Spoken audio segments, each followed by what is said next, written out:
Good morning, Lansdowne Woods. And this is going to be a very special episode. We are at episode 9. Episode 9 of The Old and the Restless. And you can find us online at theoldandtherestless.com. And because this will be on YouTube in all likelihood, when you see it, be sure that you click the subscribe button so you can see the other exciting episodes coming up, including, we think, Janelia Farm. Well, we hope. We've heard from them. They've been communicating. So hit the subscribe button and the like button. So because that helps our algorithm on YouTube so that our channel can grow in viewership. But in any case, my name is Andy Norton. I'm with Samson Properties, and joining me this morning, also with Samson Properties, is the lovely and gracious co-hostess this morning, Phyllis Whetzel. Yes. I keep him straight. He's old and I'm restless. Something like that, yes. Although with the passage of time, as people in Lansdowne Woods will recognize, I'm getting younger. Okay, so you're also a dreamer. That too. But we have an exciting topic this morning in a way, because nobody likes this topic, but we need to understand it. This morning we are talking about the condo fees and the homeowners association as well. There are two separate entities. The condo building is the condo fee, and the overall community is the HOA. So usually what we have on the screen behind us, it says Samson Properties with a phone number. But if you want to contact us, that will be on the YouTube video. This is a video you're probably going to want to watch a few times and share, because the chart behind us is the condo fee chart for 2026 for the Blue Ridge condo building in Lansdowne Woods. Now, as you know, there are other condo associations within Lansdowne Woods, including Riverbend and Potomac Ridge, Riverview, and the Magnolias, and Overlook. So, and then there's the Vistas too. Well, there is the Vistas, and each of them, as a separate association, has their own fee chart. And for example, though, we're using Blue Ridge because this is the building that we live in. But for those of you in other buildings, when you purchased your condo, in the disclosure docs, there was likely something that looks like this. But because it's a lot of numbers, kind of looks like gobbledygook. Yeah. Well, there is a way to explain all of these charges, and Andy's going to help with that. I mean, you can look at the top. You've got the total of the condo fee, 25 and then 26, and the difference for the different types of units. And hopefully you know which unit you're in. If you don't, you can look it up on the internet. Yes. And how else do they find it? Basically, if you speak to your manager in your management office and say, I'm trying to understand my condo fees, they will tell you which letter of the condo that you are in. Yeah, which is so the unit type. So one of the things that Phyllis and I were talking about off camera, like, do you want to take a look at there are 5 categories if you have a garage space, 4 categories if you don't have a garage space. So do you want to start off with the ones that don't change much, and then I'll talk about the ones that change a lot? Well, for instance, the HVAC, that changed 38 cents. Your cable TV, that changed 4 cents. And then we have the overall LWVA, the HOA, that changed $14. Then we have the more significant change. Right. Now, if you have a garage space, though, keep in mind that you have to pay a portion extra on your condo fee for your garage space. And as you can see here, this has gone up less than $1. So from $24.44 to $25.30. None of these are going to give you heartburn in terms of an increase in your condo fee. Because collectively, we're talking about what? $15 and change spread over LWVA, HVAC, cable TV, and a garage space if you have one. That's not where the heartburn comes.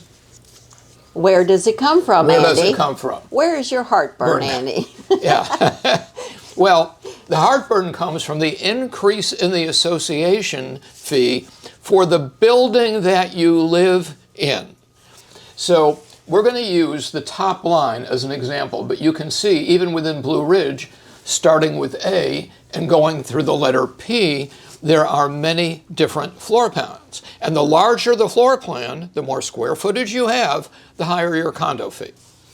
But here we're going to start at the top with unit A, which is the 1 bedroom, 1 bath. And you can see that the increase was 6.9%, roughly 7%. And that percentage carried through whatever size unit that you've got. If you were in the largest unit, 6.9%. In the smallest unit, 6.9%. Now, what the chart will also show you for not only your unit, but for your friends and neighbors' unit, is cumulatively what's the increase. And so that you can see, for example, that for the larger units, it actually worked out to 6.3%.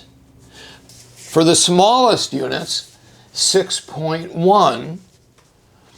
But the Budget and Finance Committee, I think, has done an incredible job keeping things relatively stable given the cost of living.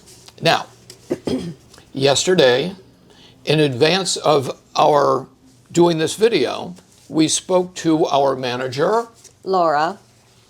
and we asked Laura, are there any things that you would like us to talk about on the video that you think residents misunderstand?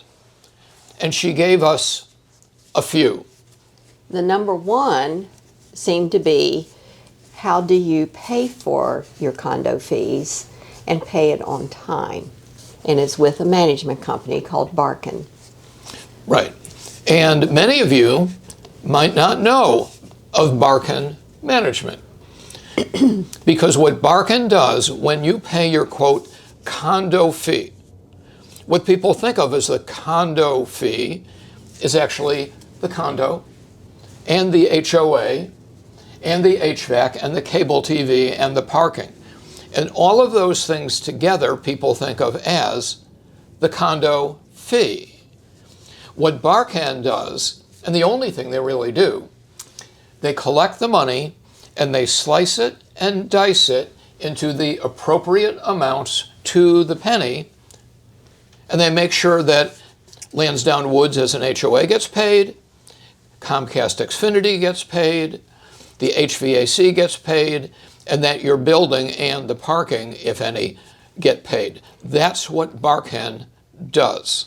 And how is the most efficient way of getting them paid on time? Because there are late fees assessed after what time of the month? I believe it's the 15th of the month. The 15th or the 10th, was it? Is it 10th? Okay. I can't remember, to tell you the truth. I'll defer to you. Okay. But there are late fees assessed. And one of the things that our manager Laura talked about was reliance on the U.S. mail to get the condo fee into Barkan, as opposed to auto pay. So you want to talk about the U.S. mail, and then we'll talk about Barkan. Well, the thing of it is, in some cases, you may mail your check yourself, which you're really vulnerable to the U.S. mail, and apparently there's been a real issue with it more recently. But also, if you have your bank mail it on the first of the month, that still doesn't mean Barkan's going to get it on time. And in fact, we recently talked with a few residents who had that very issue. and they're being assessed now, late fees.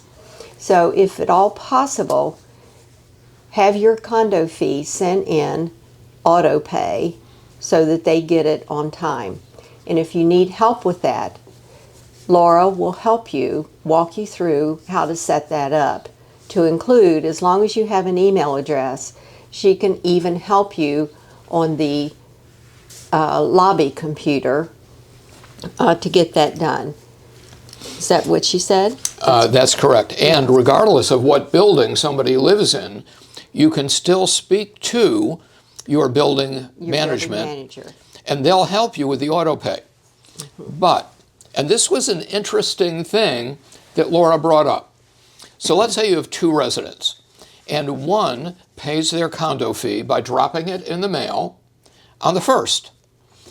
The other one has Barkan set up so that they get a check generated by the bank. So let's say you bank with Wells Fargo or Chase, and you set up your condo fee for a payment on the 1st. What your bank does is to put it in the mail on the 1st. So whether you're putting it in the mailbox on the 1st or your bank is putting it in the mailbox on the 1st, either way, you're relying on the U.S. mail to get it on time. And that doesn't happen a lot. And that's not happening reliably. So that even though your bank is paying on the 1st on your behalf, or you're paying on the 1st in a mailbox, you could still be getting late fees. So that if you want to pay through your bank, instead of having them pay on the 1st of the month where it's due, have them pay on like the 20th of the month prior to when it's due. Yeah, if you just really don't like dealing with the computers and the online pay, at least have them pay it, or you send your check on the 20th for the prior month that it's due. So in advance of doing this video, in Blue Ridge on Wednesday we have what's called tea time, where people get together on Wednesdays at 3 o'clock in the afternoon to have tea. And cookies. And cookies. Because Andy's the cookie monster. Yeah, I do have a reputation for cookies. So anyway, I went in to grab a couple of cookies, and the residents insisted that I sit down and talk, and we discussed this very topic of condo fees, because so few people really understand the fee.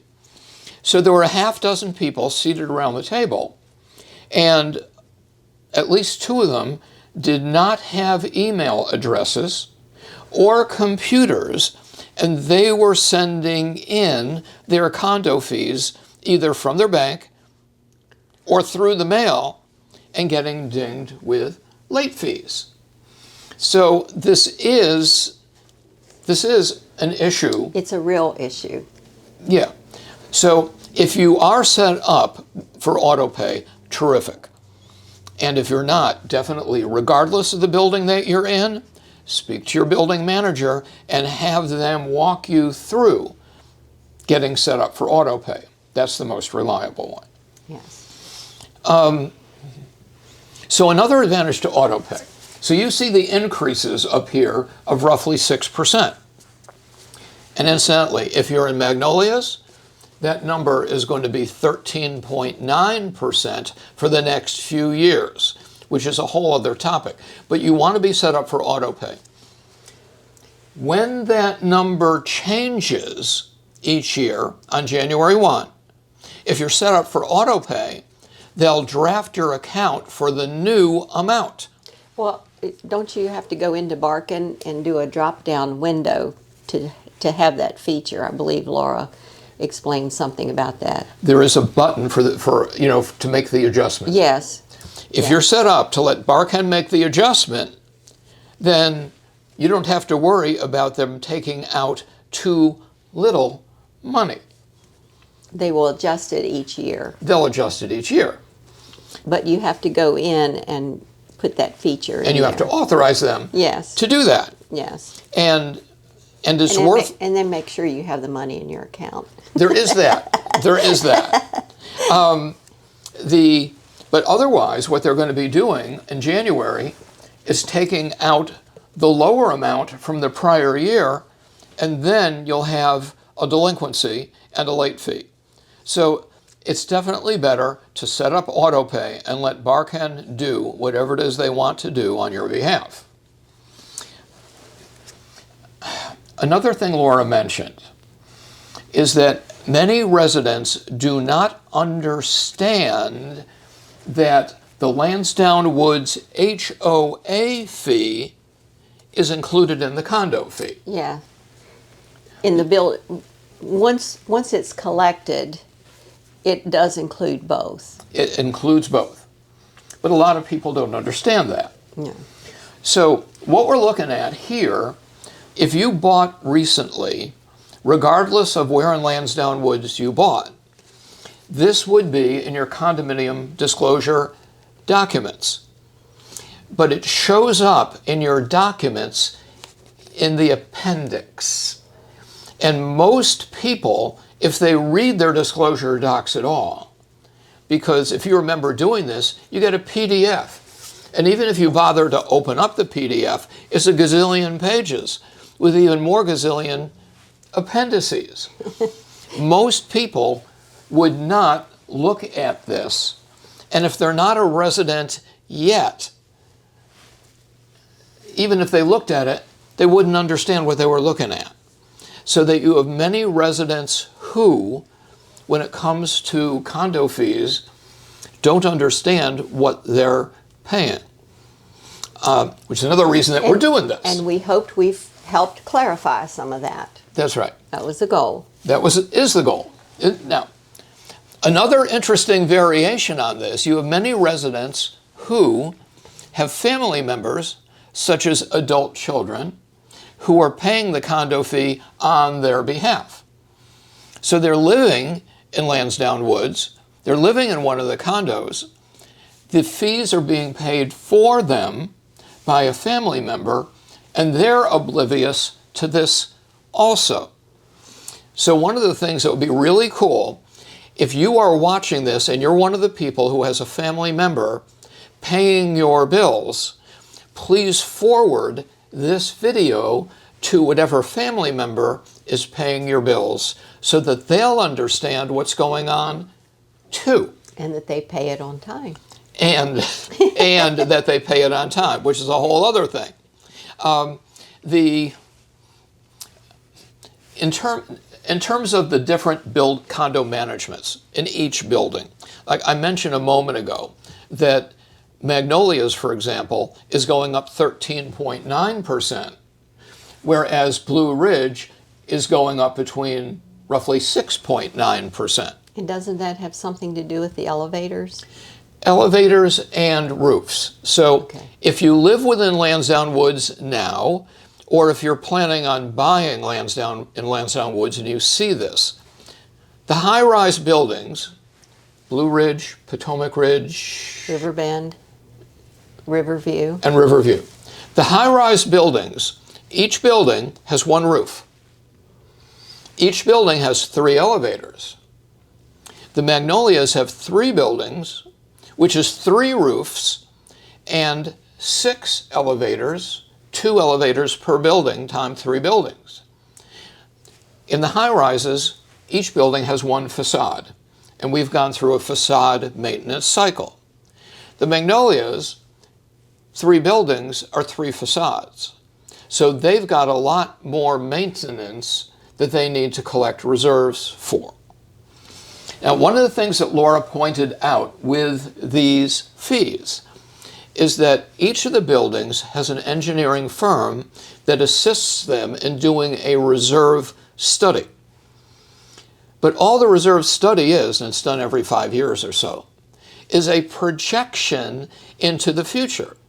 So that if in years, let's say 4 or 5, inflation runs faster or hotter than what was projected, the reserves are likely not going to keep up.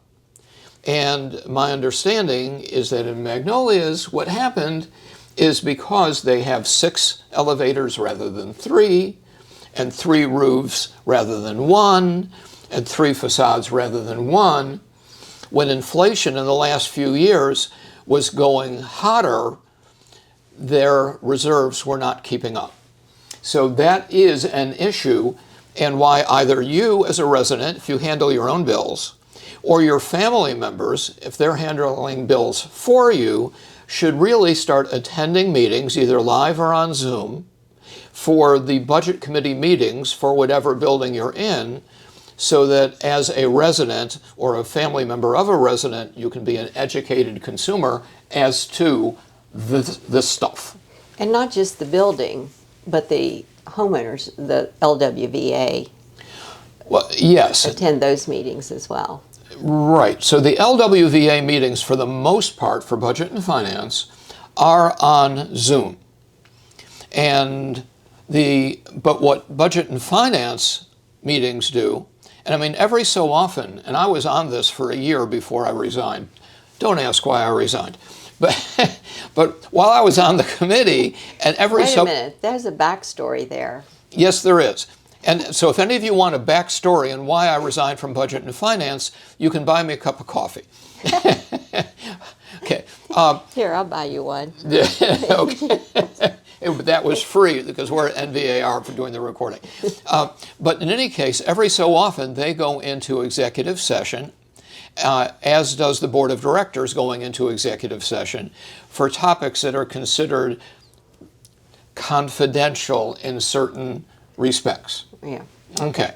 But for the most part, even if it's a family member or if maybe you have mobility impairments, definitely tune in on Zoom on your computer, or if you don't have a computer yourself, maybe in the lobby of your building, and start watching the committee so that you too can be educated as to this. Do you want to talk about the Lansdowne Conservancy and the buried money in here? Well, last week we had our guest speaker, Mary Ann, in our building, who's on the board of the Conservancy. And she explained what the Conservancy does and to our benefit, which I think is very beneficial, really, to our community and to all of Lansdowne. But it is in these condo fees. And our building alone pays, I believe, around $15,000 a year. But that's distributed among the 220 owners. I think it's 237, I believe. 237 owners. Yes. So if you divide 15,000 by 230, that's what it comes out to per unit per year. Right. Divide that by 12, and it comes out to, roughly $25 and change per unit per month. But because the Lansdowne Conservancy is billing the condo association, so the building manager, in our case in Blue Ridge it would be Laura, and then in your respective building you know who the managers are, they pay once a year in a lump sum. And in the case of Blue Ridge it was $15,000 and change. And I'm assuming the other buildings, Potomac Ridge was actually a bit more. It was $16,000. Really? Yes. And why the difference? That's above Andy's pay grade. But in any case, there is an annual billing. The manager takes care of it, and then that is paid for by all the residents, part of their condo fees, each and every month. So it's not a direct payment, it's indirect. And because it's indirect, it doesn't show up on your chart. Where it would show up if you're really a numbers person is that in the budget for your community, buried in the graph, there's a line item. A line item. And it says Conservancy. But if you're not a retired CPA, you're not going to be looking at that. So that's another indirect expense in the condo fees. But we think very beneficial to the community overall. Oh. Helps our property values. That's right. So I think we're getting the heads up that we're nearing the end of our session today. That's right. So as usual, because you say I talk too much. He does. So in that regard, when you see this on YouTube, I mean, this may be on Facebook, but on YouTube, we're going to have this chart as a PDF that you can click on and that you can download. And if other associations give us their respective charts, we'll upload those too. Now, keep in mind, as we started this video, we've got really cool videos coming up in the coming weeks, including, hopefully, Janelia Farms. Yeah, and if We're trying. We're trying. But if you've been driving past Janelia Farms and you didn't know what the heck that was, you'll want to tune in. So hit the subscribe button so that you can see future videos, and also hit the like button, which helps our YouTube algorithm so that we can grow. And then if you have additional questions that have to be addressed off camera, you can either buy, you like a cab sauv, right? I do. Yes, or a coffee, or ideally a both, and we're happy to address your concerns off camera. Also, if there's a topic that you would like to hear us address, please let us know. Yes. By calling the phone number. Do we have that up anyway? No, the phone number's not in here, but it will be on your YouTube video, and it's 703-627-1999. I'll pick up the phone, and you can either say, Andy, let Phyllis talk more, or you can tell us, or you can tell us additional topics that you'd like to hear. So, that being the case, we're getting the sign that we only have 2 minutes left. So, thank you everyone for joining us, and have a nice day, and remember, the old and the restless. He's old, I'm restless.